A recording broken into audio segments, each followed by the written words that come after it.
see. Something's going to happen. Something wonderful. My God, it's full of stars. Hey, welcome back, everyone.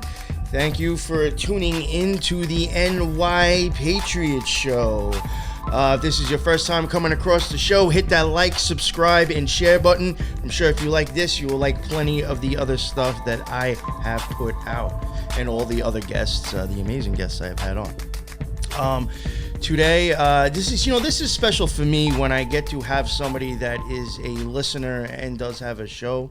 I like being able to do that. It's like even some people on Twitter and Instagram have even said recently to me, like, it's cool that I actually like respond to my fans or listeners and answer them. And, I feel like people put people up on fucking pedestals sometimes, or think because they've been around a while, like you can't, I can only run with the big dogs or something like that. No, that shit don't make a difference to me. Everybody's got a voice and everybody's got a little piece of the puzzle. And it's nice to be able to like have somebody on who like listens to my stuff and has, said nice things to me. It's nice to be able to have them on. No, you know what I'm saying? Like, yeah, you said some great stuff and you retweet our shit, and it's nice to return the favor and be like, oh, fuck, you have a show? I didn't even realize. And then when I did, I was like, dude, I got to get you on. You know what I'm saying? So I like being able to do this stuff. I think it's it keeps the community, going. It helps everybody hear each other's voice, no matter who it comes from. So today, and I hate to say it, I don't even know how do you even pronounce your name? Tell you the truth. Stein. All right. So today we have StijnFawkes on. Whenever I saw you, I just knew the Fawkes. I was like, I don't even know how to pronounce that other fucking. I was like, is that StijnFawkes or something like that? Oh, you won't even believe how many times I've been called Stygian. Yeah, they must. But yeah, it's a very European, very Dutch name. So. Oh, okay. All right. So very interesting. So yeah, we have him on today. He has his own show. He's been on General Lee's before. He's been on Ghosts, My Third Eye. Definitely go look him up. If you enjoy this show, definitely go look up him on those other shows. Check out his own podcast. And I will shut up and I will let Fawkes introduce himself. I'll let him introduce himself, let people know what your show is about, what you're trying to do with it, and then we'll talk about some Nordic mythology and North European paganism, which I know very little about. So thank you. Yeah, no, thank you for the introduction, and thank you for having me on. Oh, no, of course. Thank you, dude. Yeah, no, I'm StijnFawkes. I am the host of the Greyhorn Pagans podcast. And Jarl of the Tribe of the Greyhorn Pagans. We discuss everything paganism. We do a little bit of mysticism. We do a little bit of conspiracy, because that all weaves in together anyway.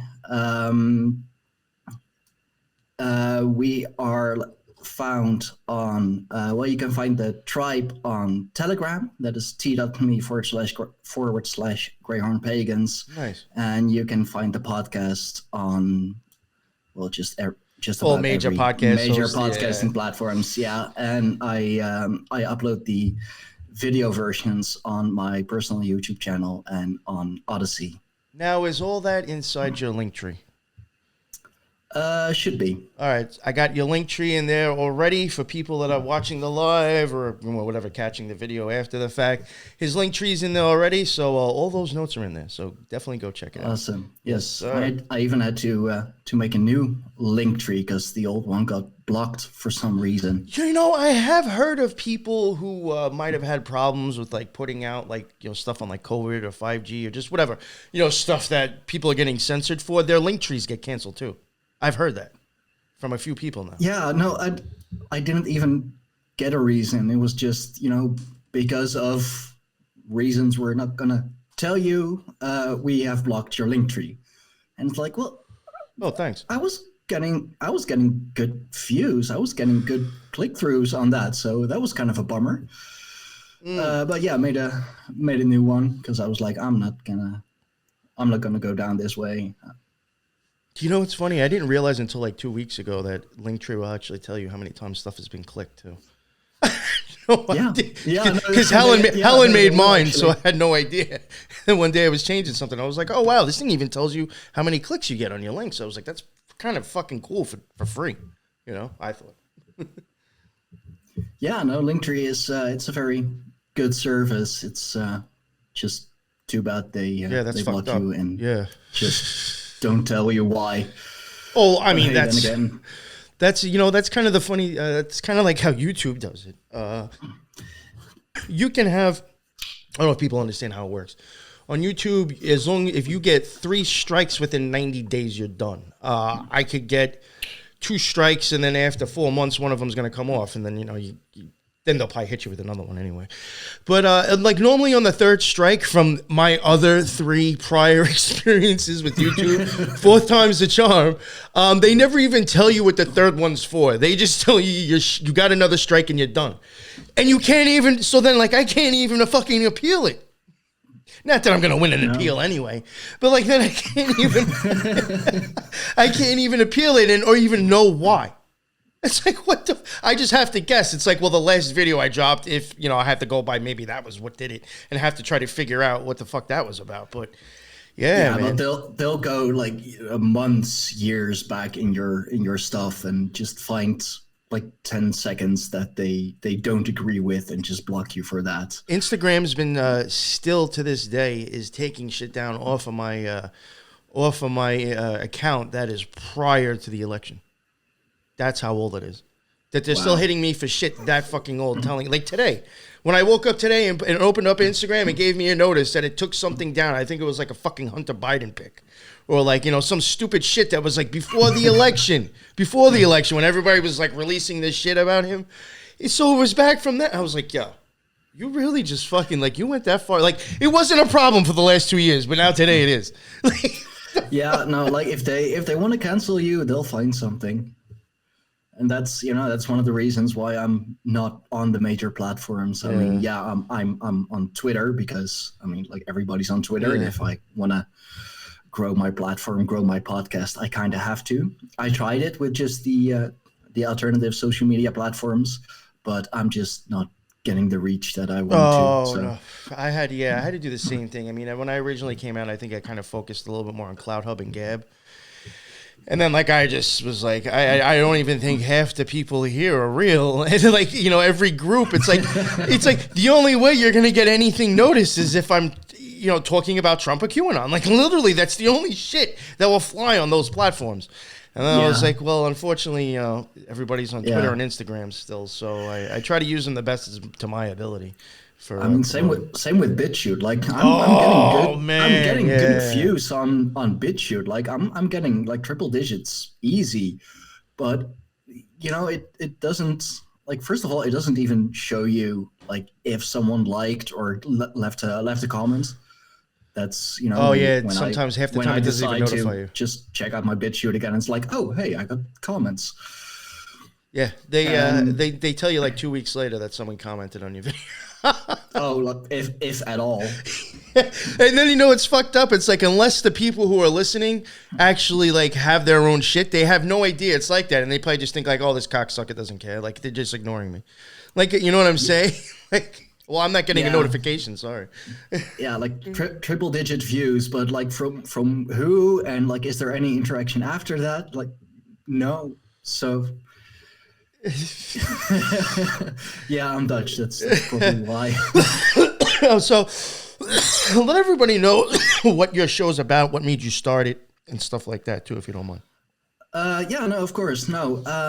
The focus of my show, the Greyhorn Pagans podcast, I mean, the name already kind of gives it away, is Nordic paganism, European paganism, North European to be exact. Since I am Dutch, it's a lot easier for me to find information on that, and a lot easier to connect with. I have been on the pagan path for, I want to say, like a good 10 years now, or at least have been interested 10 years. And yeah, I was part of several groups, like back when I had Facebook. I was part of a bigger group called heathens of oath and honor. Unfortunately, it turned out that there was, well, very little oath and just about no honor. Doesn't work too well. Yeah. Sorry to hear that. And they were too focused on the Golden Age Viking stuff, you know, that those couple 100 years. And I mean, there is a lot of good stuff to be found, a lot of good stories and all. But like, if you're about Northern paganism and you're just gonna go with, you know, Viking Golden Age, you're missing so much. So it's only one piece of the puzzle, right? But that's only one part of the story. Yeah, no, yeah, I understand. What exactly. I mean, it's where the most information is found, and you want to know what got you to the Golden Age and what got you out of it too, right? How'd you get into it and how'd you fall out of it? I mean, there's much more to the story. Yeah, no, exactly. So I tried to go go further back to the Indo-European days, or the Indo-Aryan days with the Aryan invasion and all that. You know, did some research, made some good posts, and they actually got, you know, good likes and a lot of comments. That it actually kind of took off. But the main admin of the group, he didn't agree with it. So he basically just said, like, hey, you know, you gotta delete your shit. And I was wondering, but why? Like, it's getting traction. People are talking about it. And at some at a certain point, I brought my fiance in too. She's a practicing witch. Oh, okay. A white witch. So because I wanted to, like, kind of branch out in that too, because I mean, you could say that witchcraft also falls under the pagan umbrella. And you know, she brought in some other people who were, like, at least interested or kind of going down that path and wanted to know more. That wasn't accepted too. So I decided to leave that group and just leave Facebook entirely, because I was also getting very sick of all the censorship that was going on. Like, Facebook's a pain in the ass. I even, like, sometimes when I live, like, I'm fucking live streaming to it right now, but like sometimes when I live stream to it, depending on like what I'm doing, it will literally shut off the audio. And like, well, 2 weeks later, they'll be like, all right, we released the audio, and now the audio is available with the video. I'm like, the fuck did you, like, why? Like, what the fuck? And it's not even on like wild shit that I'm like it's just like a regular conversation. It's not even like I had some crazy intro, I ripped somebody's music. It just like I'm just like, so no, stupid. But those things are actually accepted. You know, if you just talk about mainstream stuff but don't go deeper down the rabbit hole, you know, it's fine. But as soon as you go a little bit deeper, you go a little bit, you know, conspiracy, then it's like, oh no, wait, can't have that. Yeah. So I decided to leave Facebook entirely. I found a new platform, Minds, which is... Oh, you know, I actually jumped... I joined that. But I don't know what the fuck I'm doing with it, so... Well, I mean, I tried several alternative platforms. You know, I tried Gap, I tried Parler, I tried Minds. Out of all those platforms, Minds is the one I'm still on. I'll have to find you, and then maybe I'll just like add all your friends and stuff. Yeah, no, sure. I mean, I'm up. No, like I literally, I don't know. Like I'm like, how do I even find people groups? I'm like, I don't know what the fuck I'm. So I made the account, and I was just like, and I just let it go. But like I've, and again, I've heard it from Timcast or Tim Pool. I hate that I constantly bring that dude's name up. I actually think, you know what it is? I actually think he's an amazing propaganda artist, so I like watching him because it's it's just like, damn, this dude is so fucking good.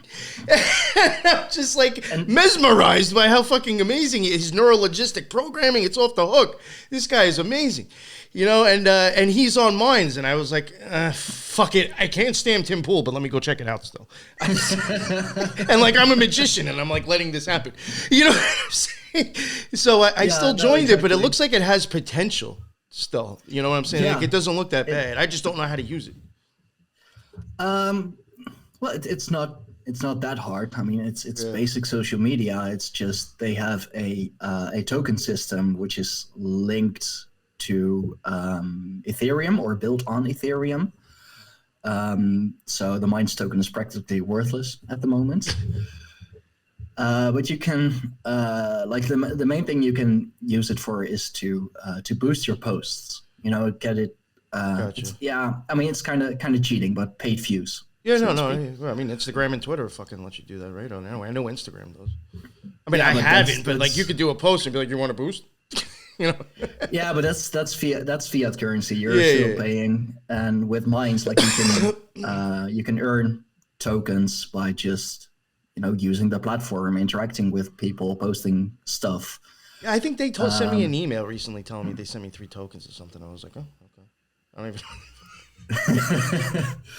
No, so I switched to that platform. Brought the and there started the tribe of the Greyhorn Pagans. I was like, you know what? If I'm gonna start new, I'm gonna start new entirely. I was trying to bring over some of my friends from Facebook as well, but they decided to stay there. That's fine. I've got my tribe now. I got some people who are posting a lot of interactions and a whole lot of lurkers, so to speak. But that's fine. Yeah. And yeah, from there it grew. Brought it over to Telegram because I saw that everyone was on Telegram, and it's also a messenger service. Like also no real banning of people and no real censorship. I mean, some things they are a bit iffy with, but I mean, still better than WhatsApp. Oh, better than Discord. I mean, we got fucking, I think 3 of those. We went through 3 of those, and then we just the amazing Yeah. people from our Discord server made an Element server. So, and that I haven't had a problem at all. I can't even get on Discord anymore. I was like, I can't. I gotta have to have somebody make a fucking account for me. I can't. Done. I've gone through so many emails and fucking different IP addresses and fucking. Yeah, no, I actually like if I want to register on Discord for like maybe the week that I'll be on there, I actually need a new phone number because my current phone number is linked to a account, but I don't have access to that account anymore, and therefore I can't make a new one, which is really annoying. But there is like even Discord has a good alternative, Guilded. Oh yeah. I know Sean McCann has mentioned that. I'm on a Guilded server with some of the like the Minds Elite, so to speak, the bigger accounts, the more popular accounts on Minds. Started new there. Started new on Telegram. And why I founded the tribe was because I wanted a place for actual free speech, not as with HOH, like, yeah, you can say anything here, but only if I allow it. And just a place where I can, like, where I have control, because I don't do well with authority. Like, doesn't matter what kind of authority that is, even if it's someone, on HOH, I eventually climbed up to, admin and all that. And like, if fellow admins are telling me like, yo, you can do that, delete it. Like, no, we're both admins. Like, come on, I can post whatever I want. And just, have a place where people like they can learn more about paganism and just have open discussions, open debates, and then actual debates, actual discussions, not, I think one thing and, then the one I'm having a discussion with just tells me how wrong I am for thinking that. And that's, I mean, I had a lot of compliments for that actually already. That's the one thing that people love about the tribe, that it is open and that we don't play that that blame game or just tell each other how wrong we are. I mean, if we don't agree with something, yeah, like you can still tell me you don't agree with it. That's fine, but we're just, I mean, I'll ask why, and we're just gonna have a civil discussion about it. Yeah, I mean, I'll not to brag about my own, like, well, it's not even mine. It's really, everybody else's who made it.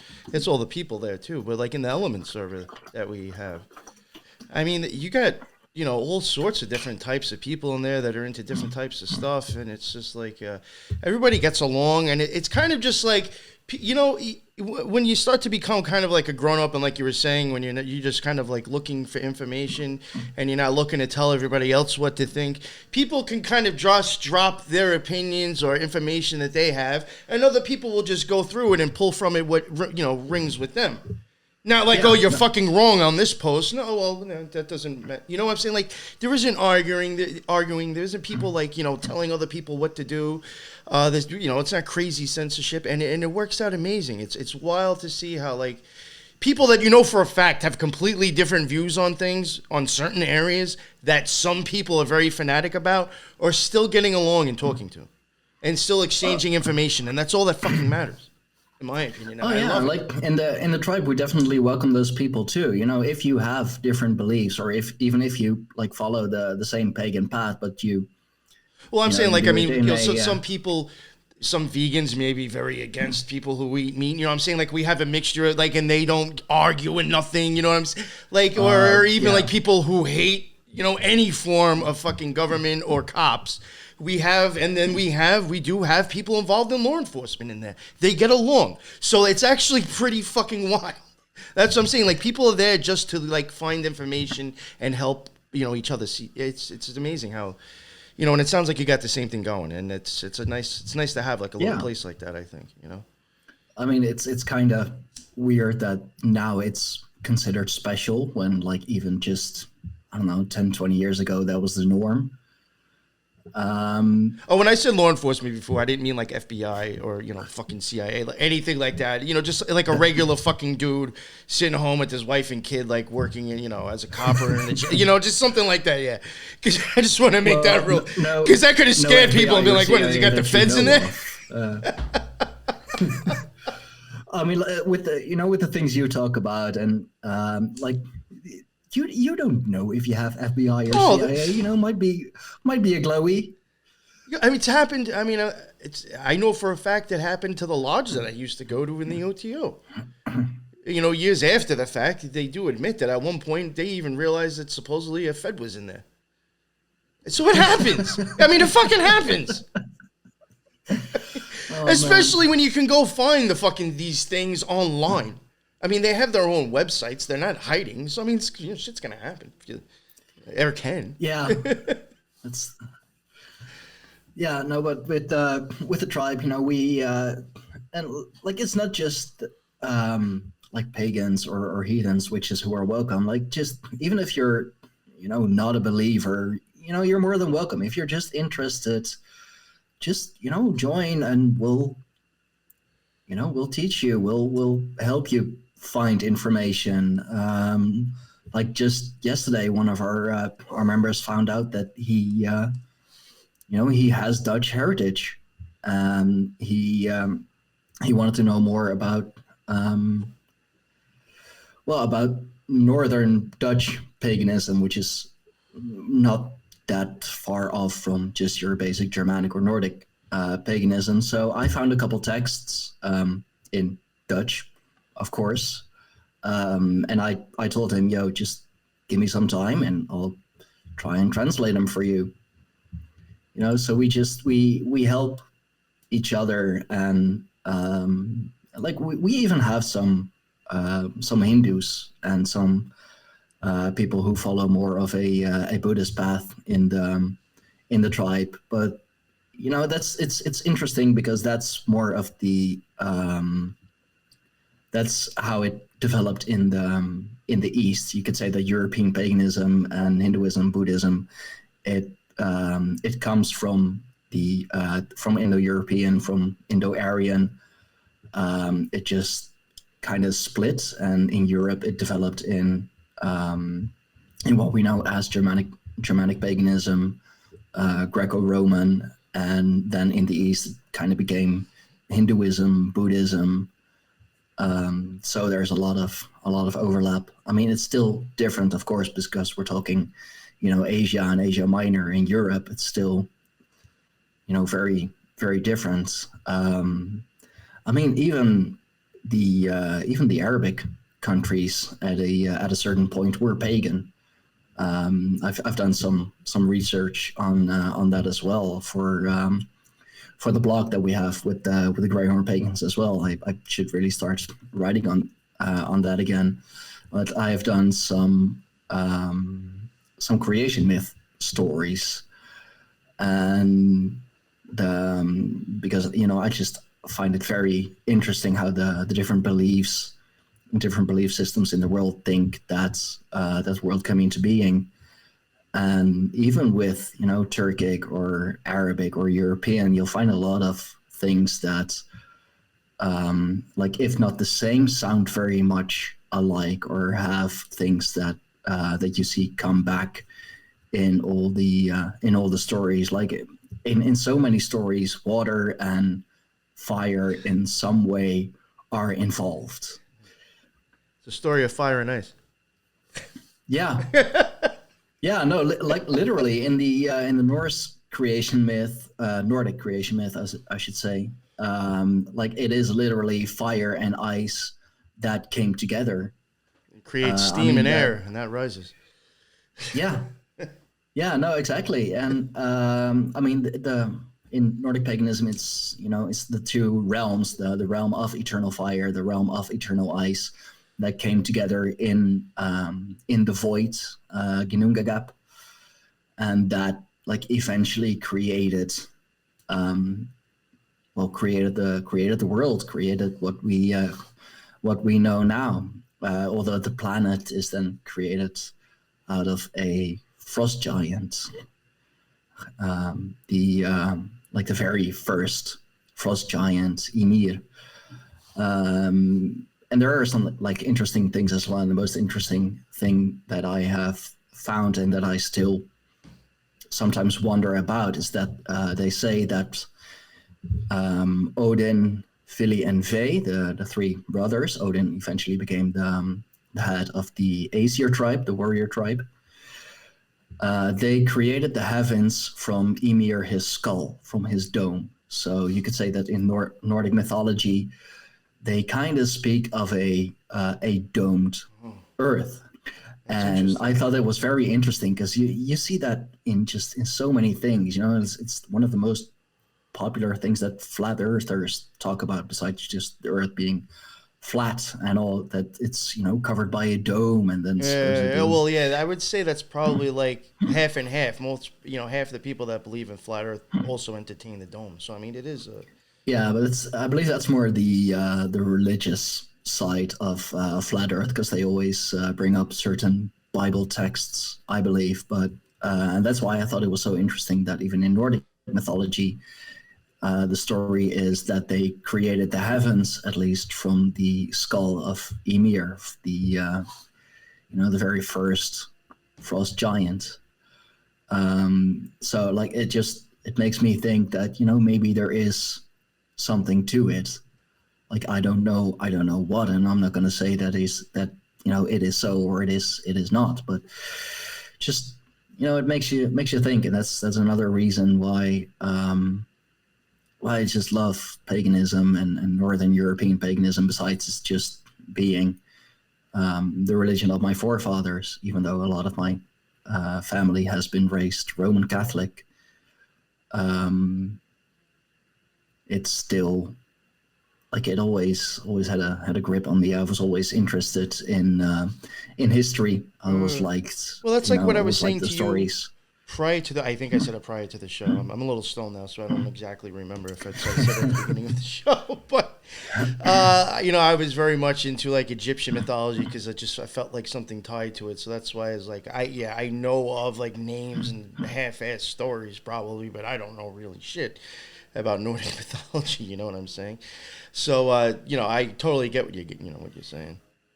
Like I was very much pulled to Egyptian for some reason. And then like that worked out well for me when I got into magic because I was still interested in it, and it worked out. Oh yeah, no, absolutely, absolutely. I'm trying to get someone on. I actually that's Esoteric Eddie. I sent a message to him if he wanted to come on my podcast, but he is busy with some projects that he wants to wrap up first. So I'm on the list. Yeah, that list is real too. You know, so some people will actually, oh yeah, I'll get back to you. They won't get back to you.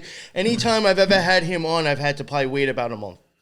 So I'm sure you will actually hear back from him. He's not somebody just blowing you off. I like Esoteric Eddie too. He's a nice guy. He's a really nice guy. Yeah, no, I love his content, and the reason why I wanted to have him on is because Odin, the wisest of all the gods, he has been linked to Mercury and Thoth because they are, you know, the wise gods and the gods of knowledge and wisdom and all of that. And I was like, they're, you know, people make that connection. I can see that connection, but I don't know enough about it. So I would like to have someone come on who, you know, who does know his stuff.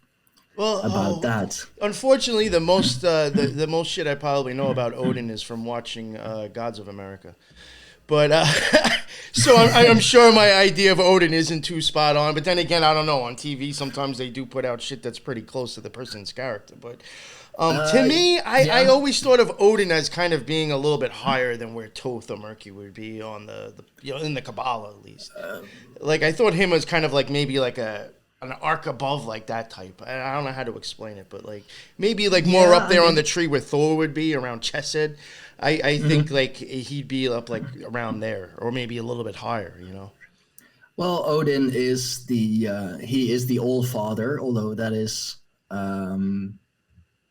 there is some Christian influence with that as well, because unfortunately most of the stories from the old Nordic mythologies that we have are written down by Christians. Oh. Snorri Sturluson being the main one. He wrote the Poetic Edda and the Prose Edda. But he was a Icelandic Christian priest. So of course he had.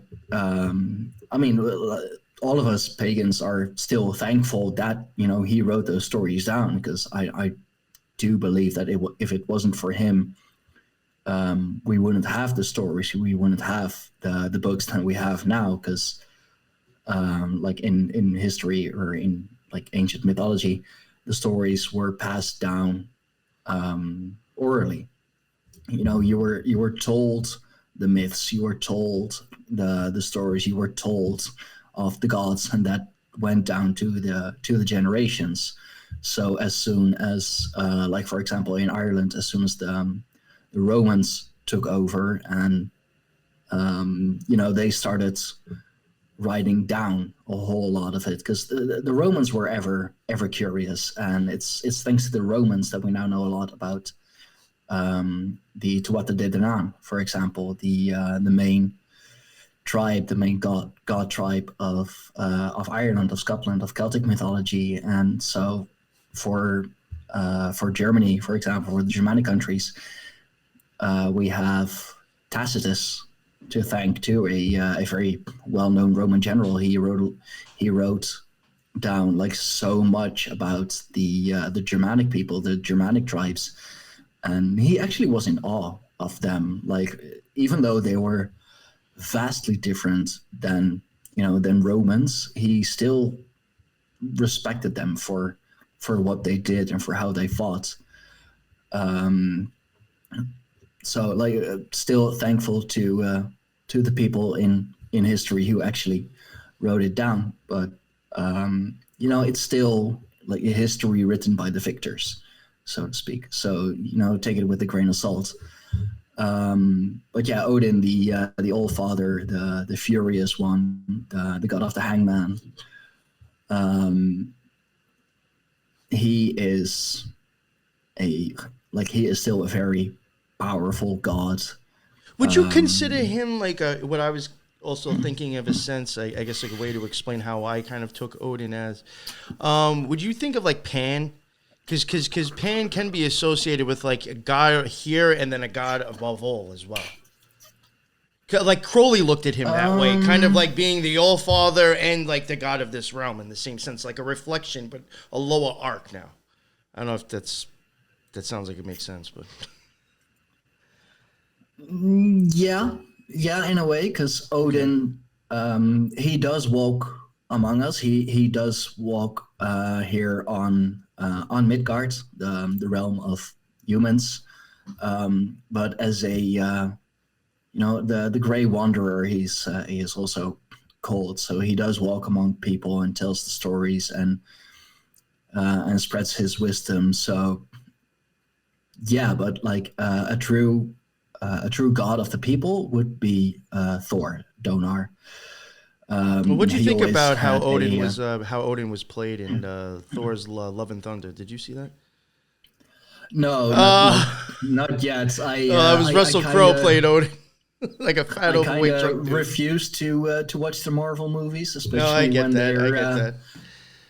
Especially when Thor, Odin, and Loki are involved. Like not taking away anything from Tom Hiddleston, especially who played Loki. You know, he's a great actor, and he. I mean, the characteristics of Loki were there, because Loki is not. He's not a bad god. He's not a bad guy. He's just selfish. Like very, very self-centered. You know, he's not gonna do anything if not for his own gain.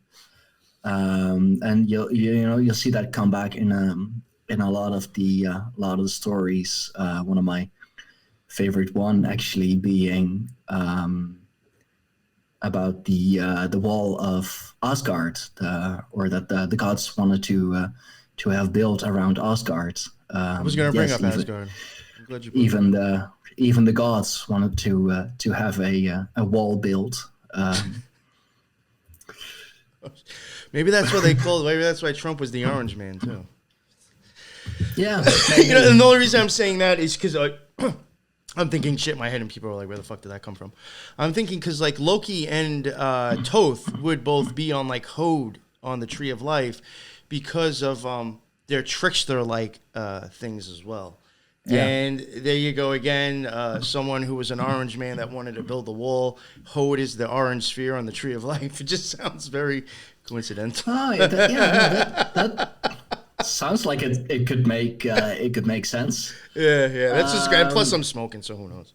Yeah, no, but the story is that the gods they wanted a wall built around Asgard for protection, because they have to deal with trolls and giants and just all sorts of bad entities, bad creatures, and this giant stonemason, this big guy came up to them and said that I can do it for you, it's fine, but I want Freya's hand in marriage. Freya, the goddess of love and war. There are jokes made, and one that I love to make, that like her punchline would be "lay him or slay him," and yeah, and as well as the sun and the moon. So like, yeah, I'll build a wall, but I want like basically everything in return. Which eventually they agreed with. He said he could complete the work in 3 seasons, which is quite fast if you want to build a very high, impenetrable wall. Loki was eventually the one that that convinced the gods to have him do it, but only if he could complete his work in a single winter without help, like without the aid of anyone besides his horse, because his horse was just this big, mighty stallion And of course, as you'll see in so many stories, it went a little faster and a little too good than that the gods actually wanted, because they were like, oh yeah, sure, a single winter, no way he's gonna make that. So yeah, we can definitely promise him Freya and the sun and the moon, because it ain't gonna happen anyway. Yeah, no, exactly. It's like, oh yeah, we'll call your bluff. Sure, a single winter, then you'll get everything. Cool, go do it. So they watched time go by, and they were like, oh, but it's looking like he's actually going to do it. Like, this mofo's gonna make this happen. Fuck. Yeah. Oh shit. Okay. So I believe like right at the deadline, Loki had to fix the issue, because it was Loki who convinced the gods that to let the Mason do his job, and like in a single winter. So you could say that Loki caused the problem. He likes a dare. He likes to bet. He's trickster god. He likes the things that you're not supposed to do. So to fix the problem, and this is like gonna sound really, really awkward and kind of gross, he shapeshifted into a mare, like just a beautiful mare, and lured the workhorse in the woods, and did the dirty deed, so that the wall wouldn't be built in time. But from that dirty deed eventually was born Sleipnir, the eight-legged horse of Odin. So there's always a pro and con to that. It's the story with a lot of things with Loki. It makes me think of the Wheel of Fortune tarot card, because it's got 8 slices to it, just like a pizza. Yeah. Oh, that's a good one. I other people that I know in the tribe, and also my fiance, they are into tarot. I really never. That is like all like in the blue area of the tree too, or I actually do think that has to do with energy and electric and lightning and stuff like that, to an extent. As crazy as that sounds, it depends on how deep you want to take it, but. So I can see this. Yeah, well, makes me kind of wonder what Thor would be, because he'd be with Jupiter on Chesed, which is still the blue sphere. Yeah, no, he is the god of thunder, riding through the heavens. He's riding the lightning, as Metallica would say. Quite literally, swinging his hammer Mjolnir, causing the thunder, causing the lightning.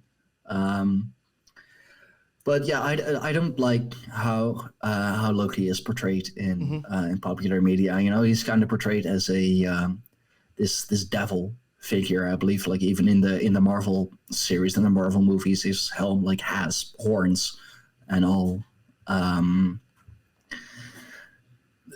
And yeah, like speaking of helms with horns, a lot of people think that the Vikings, especially, they had those horned helmets. They did not, like not at all. That's a thing that was popularized in the opera, actually. What I thought that was kind of a ripoff of, though?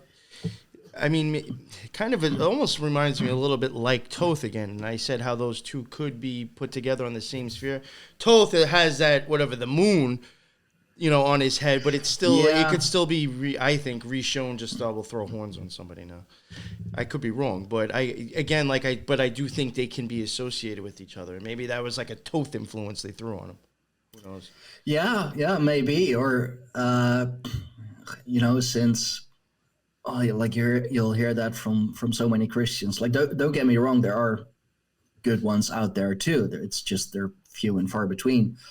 And I hate it when they say that the berserkers. No, the berserkers actually dressed either in bearskin or wolfskin. Oh, okay. Sorry, I just wanted to throw that up there real quick.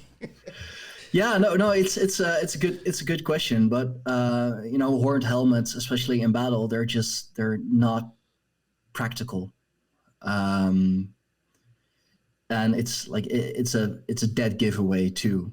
From like where the opposite army is. If you see a group of people and just like hundreds of horns poking up, it's like, there they are. Let's go. Well, even thinking about how you mentioned earlier, how they say like this place was, what would you say? It's kind of like was created from the dome of somebody's head. I mean, I could see how like maybe they might try to use that part of the body to show maybe symbolism of things to explain even deeper stories. You know what I'm saying? Like maybe the helmets weren't actually worn. It's just written in the story to show symbolism on someone's dome, maybe showing a story of what's going on. I mean, a helmet is still good protection, of course. Especially, back in the days of like swords and spears and all. But yeah, of course, it was a symbol of wealth as well, as we've seen through the ages, like with the Romans and the knights. The more money you had, the more elaborately designed your helmet was, for example. But no, the berserkers, they were actually they dressed in bearskin or wolfskin, and those are two different kinds of berserkers. They still fall under the under berserkers, but they're kind of two different kinds. And it was also meant as to invoke the spirit, or invoke the energy of the wolf or the bear before they go into battle. And those are the warriors most linked to Odin, because Odin is the furious one. And the berserkers were known that before they went into battle to literally hype themselves up in a furious trance. Oh, I've come across something like that. Maybe I don't remember the name, but it was like this group of warriors. Like, to me, it was almost like they were doing some like serious mind fucking to themselves before like the war. Yeah, and they were like fucking supposedly like animals. Like they just destroyed everything, and once they put themselves into that state. Yeah. That's the same story. That shit is fucking wild. Yeah, those are the berserkers. I saw some shit about that on YouTube a while ago, and I was like, yo, these like fucking magicians that are like bringing themselves to like that point of almost like going out there, and then you're like, fuck it, rah. You got all this energy, you got close to the source, and now you're just going out there fucking like crazy. I don't know. It seems weird. They were, I mean, they were kind of like the, you could say the elite troops as well, because that's how I looked at that too. Like those were like serious motherfuckers, like in the mind. I mean, if you go into battle with a sword, an axe, and just a wolf skin or a bear skin, and you still slaughter the lot, like, dude, that's like, of course you're gonna save those for the last battle, or just the hardest armies. But when I did come across that, just sorry, I don't want to like pull you off, but like real quick, do you think when I did see that, and I'm glad you mentioned it because I forgot, they did wear like animal skin.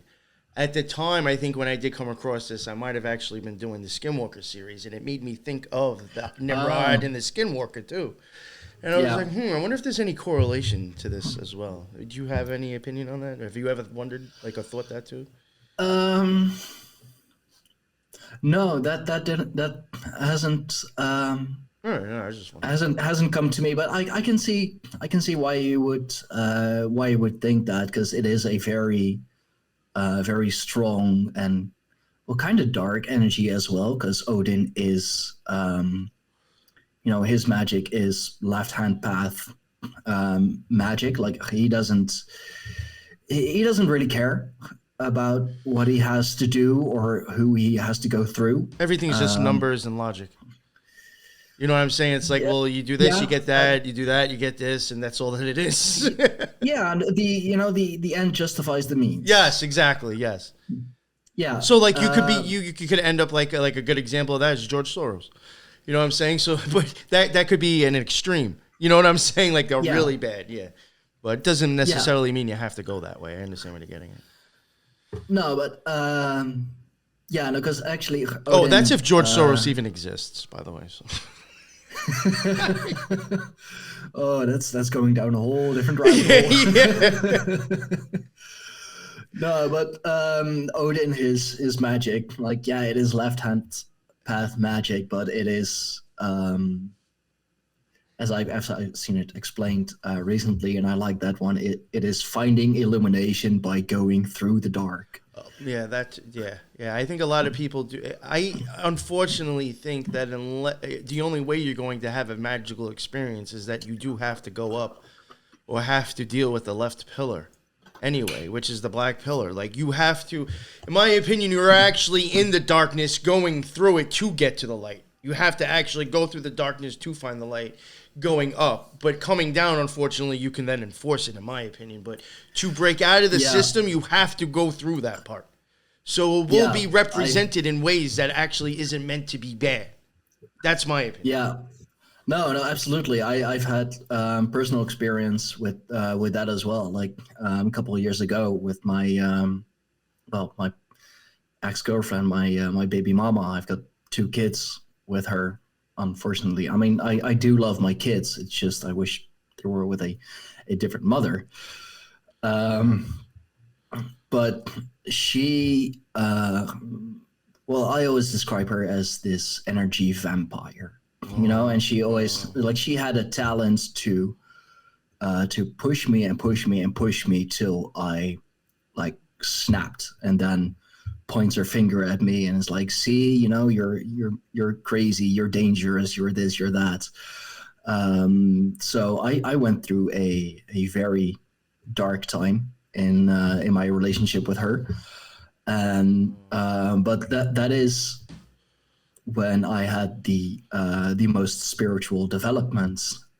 That is when I had the the strongest and biggest events happening, because I was trying to fight that darkness in myself. And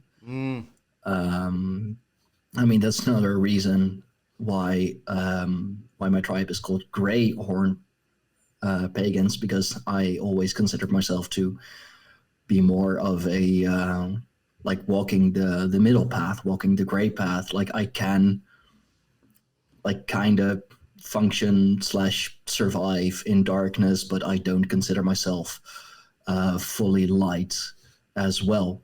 So more of the, like we mentioned earlier, this is even what I get, like, you know, how I see it. I could be wrong. On the Kabbalah, you have one pillar is fire, the other pillar is water, the middle pillar, in my opinion, well, it's air. And that's because of the steam. I think that comes together, you know, alchemically, or whatever, you know, however you want to put it. And that rises. So I still think, like, you know, if you want to rise on that tree in spiritual sense, you're going to have to be in the middle of both. Exactly what you're saying, gray. You have to be in the middle of the white and black pillar. So I can agree with that. That's you have to find the perfect balance and beauty of both. Yeah, exactly. Because that's the thing you see a lot in the like the New Age spirituality. They, like, ignore their darker sides, or just like to pretend that it doesn't exist. You know, it's all love and light and kumbaya. I've said that myself before. That same thing. That is fucking hilarious. Yeah, no, and it's that doesn't work. I mean, of course, I've tried that myself. I was like, you know, if I just don't give in, if I don't, you know, give it any energy, as they like to say, then it doesn't affect me.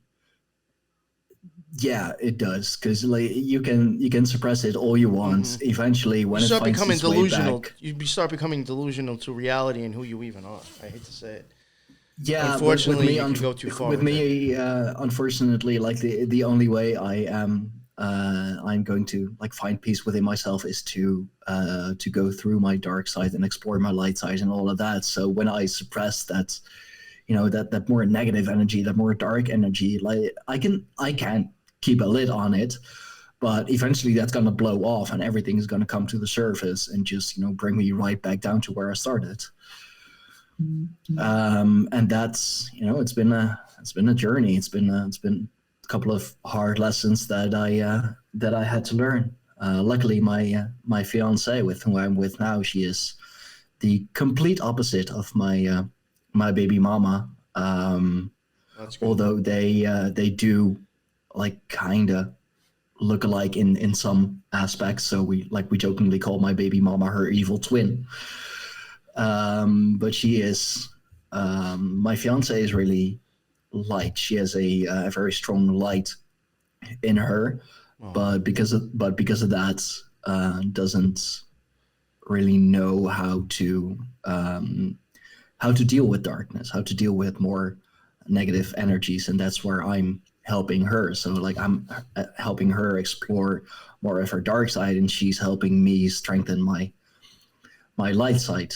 And that's why that's another thing why I love her so much, and why I found the tribe with her, actually, because Nice. I can try and do it all on my own, but I need my counterpart. It's a nice story. I like hearing that. And then you get all like, that was cute.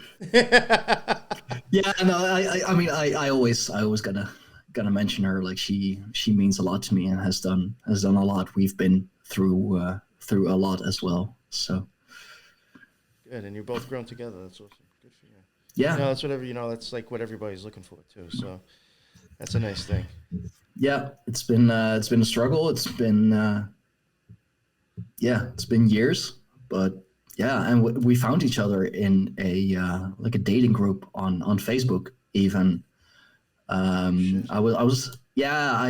are some like pagan, heathen, witch dating groups on Facebook. There's a lot. There is a lot. I remember, this was years ago when I was like first getting into stuff. I did join a lot of Facebook groups. There is a fuck ton of like pagan, magic. There is a lot of people on Facebook into that shit. There's groups with like hundreds of thousands of people. But unfortunately, there are also a lot of there's groups. There are a lot of LARPers. I always jokingly call them TikTok Vikings. Like the guys you'll see on TikTok, with the sides shaved and like, to Valhalla, and like just basically being Viking fanboys. I've come across people. Yeah, I'm that's why I'm dying laughing, because I'm even thinking the shaved side of that. I mean, I had that too, but it's just, I like the look. It's not because I consider myself to be, such Viking and all of that. Yeah, and the funny thing is with those people, as soon as you like start to explain what it's actually about, and that Valhalla is not the pagan equivalent to heaven, because that's also how it's portrayed a lot in popular media. So explain that if you don't mind. What's your of course, I'd love to. No, Valhalla is the hall of the warriors, the hall of slain warriors, Odin's hall, and is that why the gods think they're going there when they die? Like, that's what I've gotten out of the Marvels movies so far.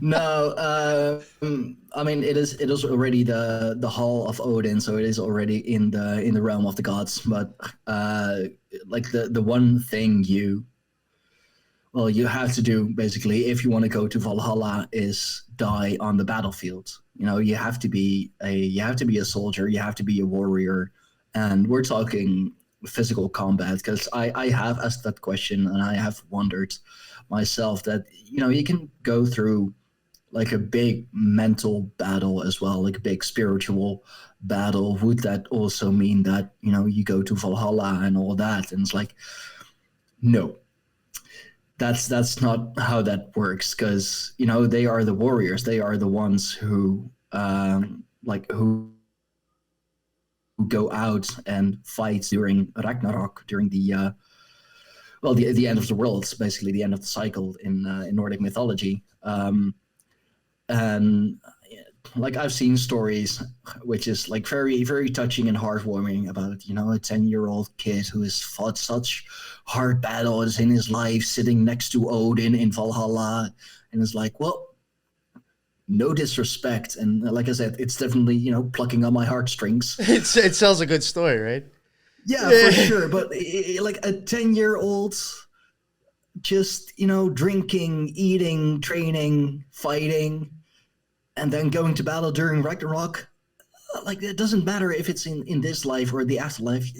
No 10-year-old is gonna do that. And Odin, he is not gonna accept a 10-year-old warrior, so to speak, because no offense, but what use is a 10-year-old on the battlefield when push comes to shove? Yeah. And Can you even Valhalla hold the isn't sword? Sorry? Can he even hold the sword?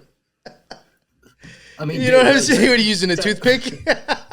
10 years old, you're about the size of a battle axe. Yeah, that's what I'm saying. Like, they got to make special weapons for this one. Yeah, the dwarves, they can make like exceptional weapons and all, but I don't think they're gonna. See, that story to me would probably, in my opinion, there might be something behind it with occult symbology, but it's probably like, it's being taken the wrong way. You know what I'm saying? People are internalizing it wrong, It could be something like that. It's like I said, it's a beautiful story, but it's not how that works. And just because you want it to be that way doesn't mean it is that way. Yes. But if you, the thing is that if you die on the battlefield, it's not even guaranteed that you'll go to Valhalla, because Freya, together with her Valkyries, she has first pick. So, and her hall is named Volkvanger, and that is the main hall. That is where the you could say like the elite fighters go to. The special forces, the Green Berets, whatever. They go with Freya and her Valkyries, and Odin, mighty as he may be, he gets second pick over the warriors. So for all the people that think, if I die on the battlefield, I'll go to Valhalla, I'll sit with Odin. I hope so. But if you were real about wanting to fight at Ragnarok and fight alongside the gods, where you actually want to go is Folkvanger. You want to go with Freya, because that means you're first pick. That means you have fought hard, you fought with honor, and you're considered the best of the best. I was saying yesterday, I think it was yesterday or the day before on something, how I do think, and this is going to go a little bit out there, and only because you said Freya and first pick, it's just those words made me think of this. This is how crazy my mind works. I was saying how I do think with the English language, letters can be sigils, and I do think like something is up with the letter F, and I've even wondered the word, the French, like is the F on the front of that have something specific to do with that word? And I had said that I thought that F could kind of be the key that Janus uses to unlock the gates. Is it a symbol of a key? And then you said, that and pick. First pick, you gotta pick that lock. If Freya's, maybe Freya's the lock you gotta pick. You gotta remove the feminine, divine feminine energy that has you in the flesh, so you can go into spirit. In the runic alphabet, I'm not very well versed in that yet. I'm still learning that, because it's an alphabet that isn't used anymore. But you have the Fehu rune, and I believe Fehu was the sign or the symbol for both cattle and wealth. Because back in those days, a lot of the Germanics, a lot of the Nordic people, they were farmers. They were just everyday people and didn't go. They didn't go traveling. They didn't go around the world and whatever. Those were the Vikings, and that's another misconception with Vikings. to Viking is basically to go out and fight, to go out and trade. A Viking was a profession. You could say it was like, like a pirate and a merchant at the same time. And those were the people that went out and, were the first Europeans to land on the North American continent. Those were the people who eventually made up the Varangian Guard in what we now know as Turkey and Syria. And I believe that semi-recently, a couple months ago, they found Viking or Nordic remains, at least on the Syria-Israel border.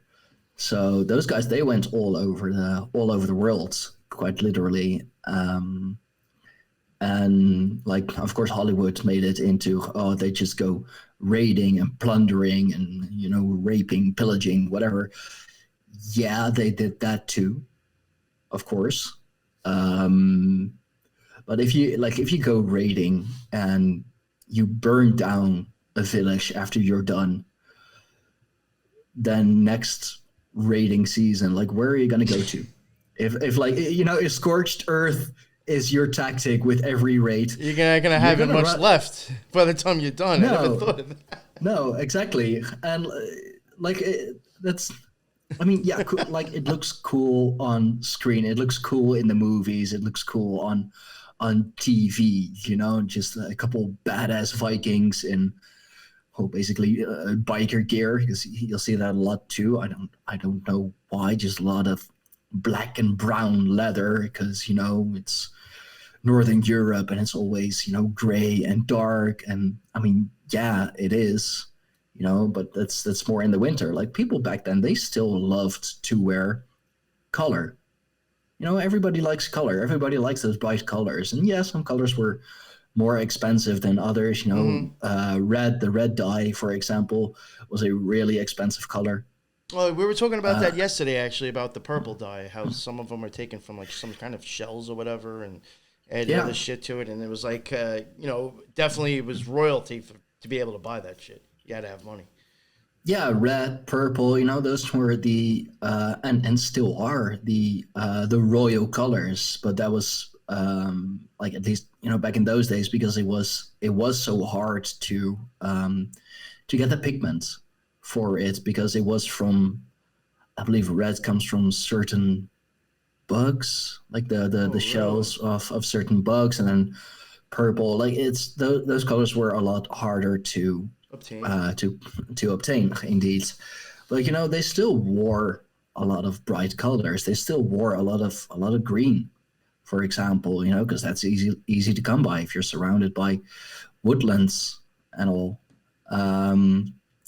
But the Viking, especially, they were merchants in the first place. They were merchants, and they wanted to learn. They wanted to learn about other cultures.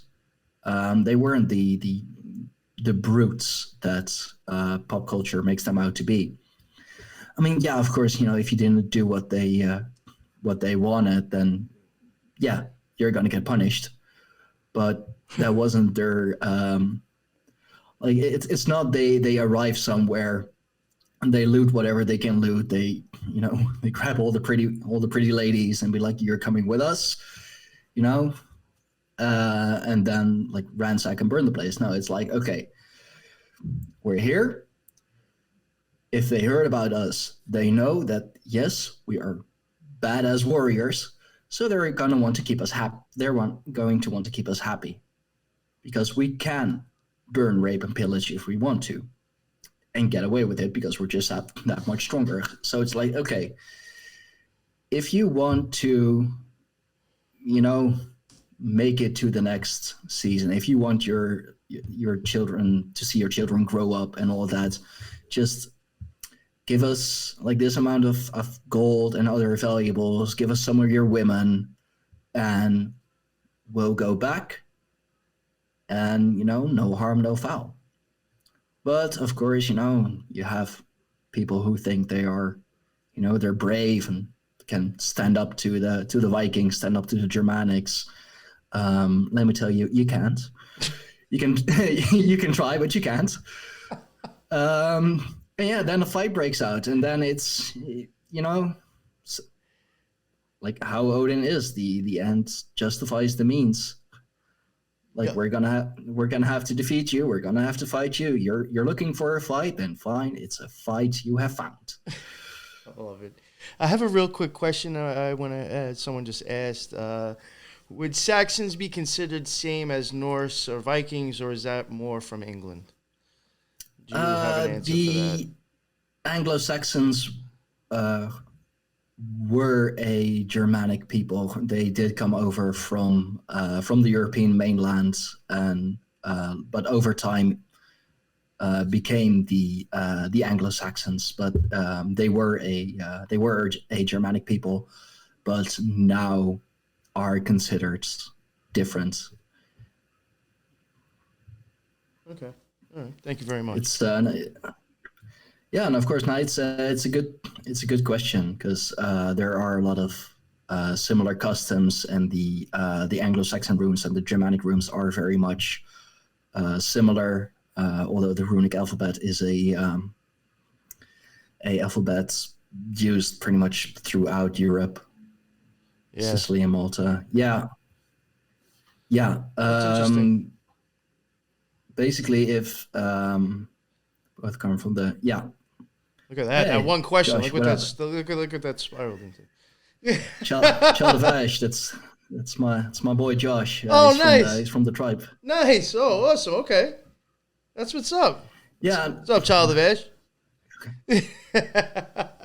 Yeah, no, but it's true. Like especially redheads. Indeed, they have Viking ancestry or Celtic. Do you think there's something behind that with redheads in them? Like, is there like something with that? Well, it's the colors that you find in Northern Europe in nature too. You know, with the foxes, for example, you have red foxes, you have black foxes, you have, well, the more, you know, blonde or bright fur foxes.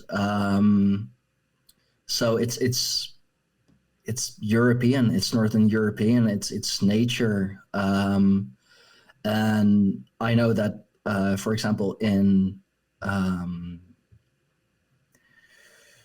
God, where is that? Like some of the northern states in the U.S., like was it Missouri?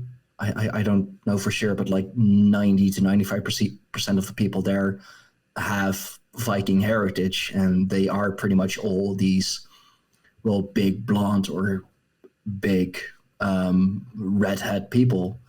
And those are definitely Germanic traits. Because if you if you just look at the difference between how the people from Northern Europe look and how the people from the Mediterranean or Southern Europe look. First of all, here in the north of Europe, so that's you know, the Netherlands, Belgium, the Scandinavian countries, Germany, Poland, a bit. We're like big, broad, and blonde, because, you know, it's harsh conditions here. It's a hard life. It's hard living. Very little sun, a lot of rain, a lot of dark times, especially here in the. Nice, thanks Josh for being here. It's awesome.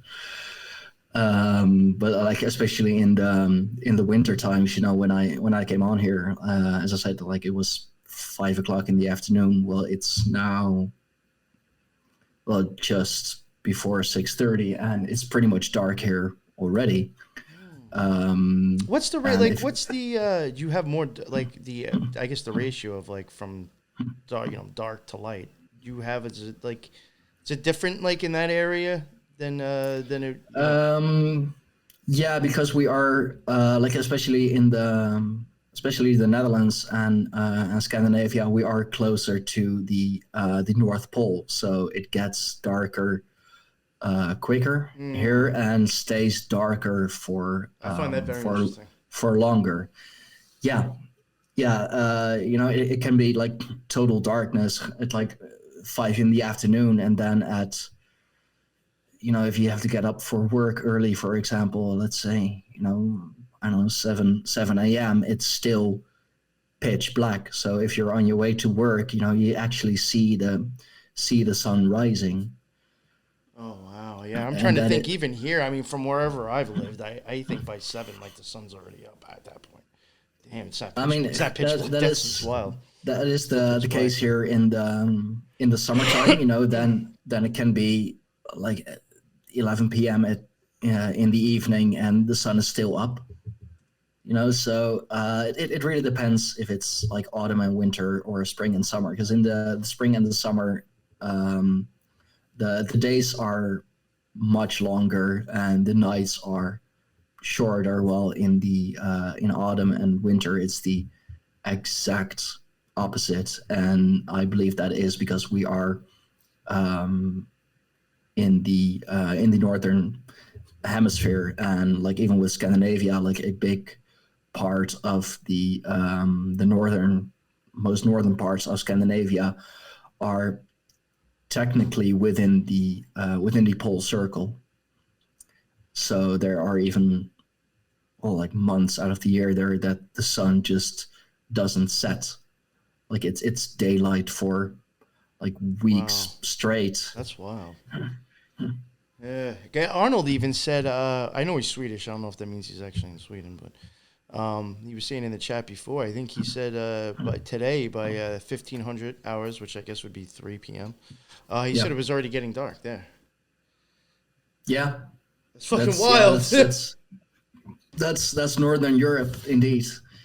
Yeah, especially in the winter months and autumn, it just gets dark like real fast, and that's why so many people struggle with it. Why depression is at a all-time high in these months.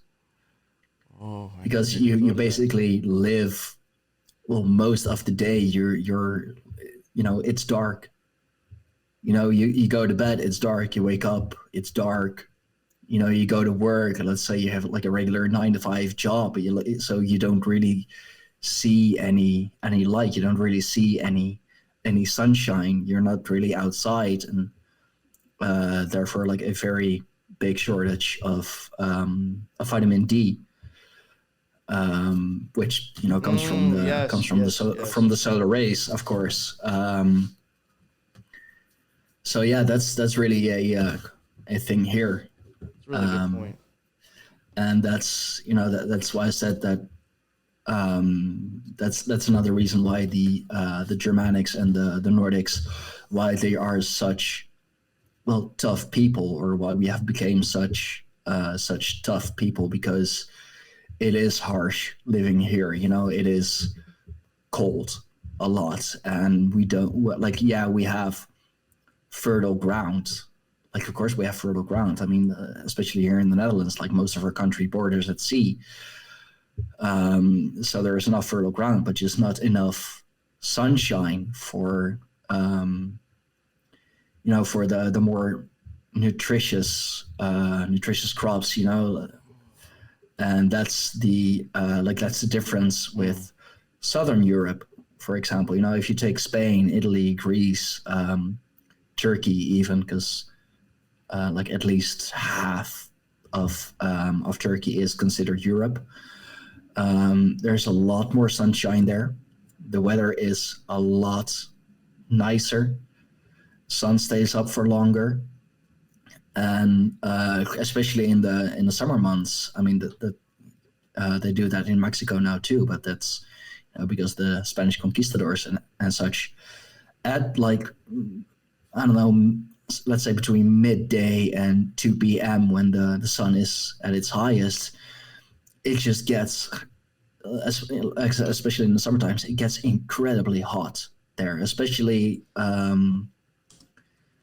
more inland. Temperatures can reach 40 degrees Celsius easily. So that's why they take their siestas, they take their naps, because it's too hot outside to be able to do anything. But then again, because the temperature stays higher for a lot longer and the sun is out for a lot longer, they have dinner at like 9 or 10 p.m. in the evening, because they can sit outside till 1, 2 a.m. at night, and like only then it's starting to, get chilly. I mean, only then you need your sweater or go inside, and that's why you'll see a lot more luxury. For example, taking the Romans, they loved the good life. They loved their parties. They loved their good food. But yeah, like living in sunshine and warm weather for most of the year, of course you're going to be a lot more relaxed. You're going to be a lot more like you can grow a lot more and a lot better fruits and sweeter fruits and such. Like not taking anything away from the Roman army, for example. They were the first actual army, like trained soldiers, paid soldiers, the first professional army, professional soldiers. They did that, and they did that very well, and that's another reason why I think that they eventually managed to capture and conquer so much of Europe, because here in Europe, especially in the bigger countries, of course, like Germany or France, it wasn't one people, it was multiple tribes. And of course, they traded with each other and like married within the tribes and all of that, as is still being done within certain families, but they weren't one cohesive union. So they didn't have one army. They didn't have one ruler as they had in Rome, for example. So in France or in Germany, or what we now know as France and Germany, the Roman army could just go like tribe by tribe. They didn't have a full army to compete with. They had tribal armies. And I think, unfortunately, that's kind of how Christianity took hold of Europe as well. Although Christianity here in Europe has always been more the religion of the city folk. The heathens, the people of the heath, of the hearth, living on the land, living in the country, they were still, well, you could say, surrounded by their gods. They could still see the lightning. They could still see in the with the coming of spring, they could see like nature blooming up again. So they were still very much close connected to nature, and that's why they held on to their beliefs. I wouldn't say old beliefs, but their actual beliefs for so much longer. Because in the cities, and I don't mean to bash Christianity, like that's done enough in the pagan realms already. Unfortunately, there's another divide and what's conquer funny? Thing going on. It's funny that I had an experience with when I was going to the OTO when I was a member. They did have a class on like Dutch magic. Somebody did a class on Dutch magic, and Oh, really? yeah, and I actually thought it was like really interesting. And I had asked the person about like other stuff about it, where I could look maybe to actually like study it a little bit. And like the answer I got was like, that's all I really know because it gets too Jesus and too Christian for me. And I was like, so like, what the that's like, I don't know. I just thought that was like the stupidest fucking shit I heard. Yeah, no, but especially Catholicism, Roman Catholicism, they still have a very big grip on Europe. But then even like that, it's just like saying, well, oh, so you don't think there's any magic or occultism in Catholicism? Like, you're a fucking magician. You should see this shit. So what does it mean? I was just saying, like, that's why you discredited it? I don't know. It was just... Roman Catholicism adopted a lot from paganism, and adopted a lot of the pagan customs. Yeah. And that is also, of course, to help with the transition, to help with the conversion. And I mean, I gotta say they played that really smart. It's like, oh, that god of yours, well, we have that too. Or like, he was actually a Christian god all along. And well, people even say that about like hoodoo and voodoo. That's why it's theories on why sometimes they're still using like Catholic gods. It's because it was just like, well, this is our way of getting away with it, maybe in front of other people, or ways to assimilate. You know what I mean? That's all. Yeah, no, that's done with with a lot of things. You'll even see it in like sport and dancing, for example. Like back in my teenage years, I trained capoeira for a while, which very much looks like a dance, is done on music, but back in the days of the slave trade and all of that.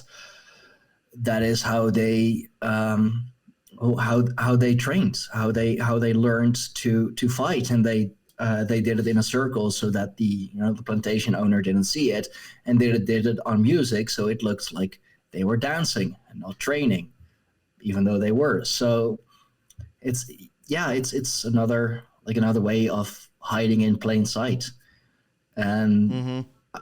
With the gods, like we talked about Odin and Loki, I think that is like Loki has always been a selfish, self-centered god. So it's very easy to like literally demonize him. And Odin, like already seen as the most powerful god. It is very easy to make him the All Father, to make him the god of gods, the head of the pantheon. You have Odin, and then you have the rest. Like that is very much a Christian or Catholic way of religious practice. Like it is already bordering on monotheism, so it's a lot easier to make that transition. And unfortunately, if the the kings and the jarls and the large landowners, if they convert to Christianity, because there is or was a lot of power to be gained with that. I mean, come on, if you have the backing of the church, like you're practically invincible. Then sometimes your life might have depended on it too. They say, quite literally, yeah. So you had a choice, either you convert to, or you say you'll convert. I mean, the old gods were still worshipped, the old practices were still done, but behind closed doors, of course, because nobody was allowed to see it. Or you'll join your ancestors in the afterlife. That's a great story about one of the most well-known Frisian kings, Radbad. That was during the time of the conversion here in the Netherlands, and the Frisians, they still don't see themselves as Dutch. Like you have the Netherlands and you have Frisia. But he stood up to the Christians. He got asked, he got pushed to convert, because he was the king of Frisia back then. So of course they're going to go to him to converse first, and then all the people follow. And he flat out refused. He said, "No, I'm not going to betray my gods. I'm not going to betray my people, just because you want me to, just because you threaten me with death. Like, I'm a pagan. I don't fear death." And So he literally said to them, "I'd rather be dead than a slave." So with his with his execution, they gave him a last chance. You know, they said to him, like, either you convert right now, or well, it's Your off head with goes your on head. a sword. Yeah, and he asked him, okay, so if I convert and I die, like of old age, like a natural death, will I see my family again? No, you won't, because they refuse to convert, so they are in hell. Us converts, us good Christians, we will go to heaven, the most beautiful place there is. So that's where you'll go too. And Red Bat, being the badass Frisian that he was, says, you know what? Then I would rather be in hell with my ancestors than be in heaven with people like you. I like that, though. I had a feeling it was going to go that way. Because it's like if everybody you know is already fucked, I mean, you might as well just go with them, right? Yeah, but that's just the big honor aspect. That's honor. That's oath. Like, I'm not going to betray my family. I'm not going to betray my people. I'm not going to betray my gods. And if people like you are in heaven, I'd rather go to hell. So maybe, if you don't mind, maybe that's a good place that we can wrap this up. Sure. I would like to have you on again, though, because like I said, I don't know much about this stuff at all. So maybe I can get you to come on and we could talk about a couple other topics when it comes to this stuff. Oh, yeah, no, very interesting. I'd love to. Seem to. I mean, you had a conversation for an hour and a half, so that's impressive. About yeah. That's a plus. You know what I'm saying? You're able to hold the conversation for an hour and a half, so. Yeah, but I'll definitely get you back on. There's so much to talk about, and there's so much that I can still touch on. Yeah, well, now you gave me ideas. With the realms and the gods and all of that. There's just, there's literally thousands of years of history. So. Yeah, well, you gave me stuff to write down for questions for the next one, because now I have kind of like an idea of some things that I'd like to dig into. So thank you, though. Thank you. I thought that was very, very interesting. Very interesting. Yeah, it's my pleasure. Hell yeah. I love to talk about this. So. Nice. Will you let everybody know where they can find your stuff again? I know you said it at the beginning, but let everybody know, if they're still listening, where they can find your stuff. Yes, of course. Well, I feel like as soon as I wrap it up, like that's when everybody just stops listening. So. Yeah, no, I know. No, I'm StijnFawkes. You can find me on Minds, on Twitter, on Telegram. Just look up StijnFawkes. I'm the only one there. So, the only StijnFawkes. So that's where you'll find me. You can find the Tribe of the Greyhorn Pagans on Telegram. You can find the Greyhorn Pagans podcast on all the major podcasting platforms.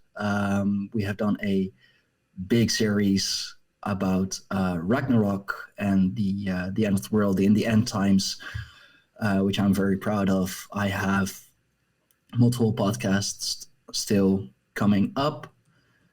Nice. And yeah, that's where you can find me, where you can find the tribe. And as I said at the beginning, everyone is welcome to join, whether you want to learn more, you are a pagan, or you just want to see what it's all about. Everyone's welcome to join.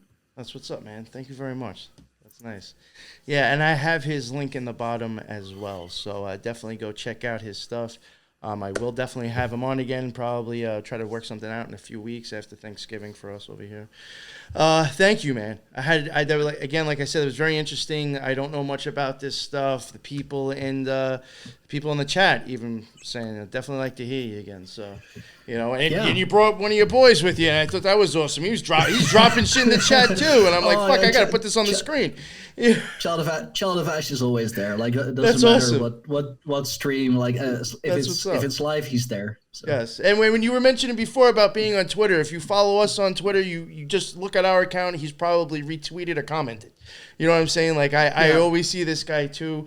Definitely go check out his stuff. I had a great time, man. Thank you very much. The links in the bottom from my other stuff is also in there. YouTube, a new YouTube link in case you're listening to this. We do have a new YouTube, Rejects and Friends.